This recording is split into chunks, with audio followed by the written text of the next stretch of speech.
What do you remember about that night when you crashed the car into the tree? I mean, were you just so drunk? Do you remember anything?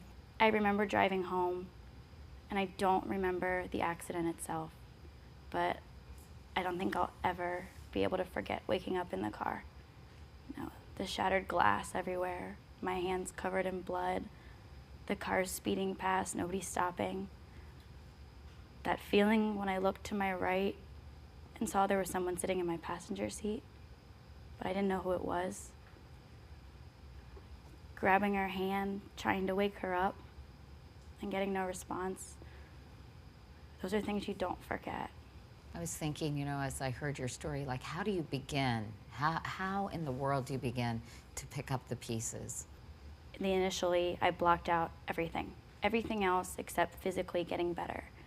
I had over 400 stitches, my ear was reattached. I spent over a year in physical therapy, just trying to be able to walk again, to be able to move my arms, my necks. That was my focus. That's all I focused on. And when I had my mobility back, I didn't have anything to focus on anymore. It's when everything really started taking a turn for the worst. When I would pick up the phone to call Laura, only to hear her voicemail and realize I was never going to talk to her again.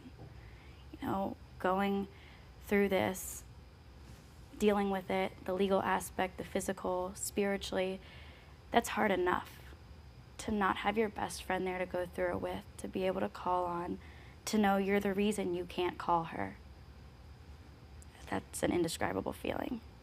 How I got from being the murderer to being the survivor, to be able to look at yourself in those two different lights, it's unbelievable.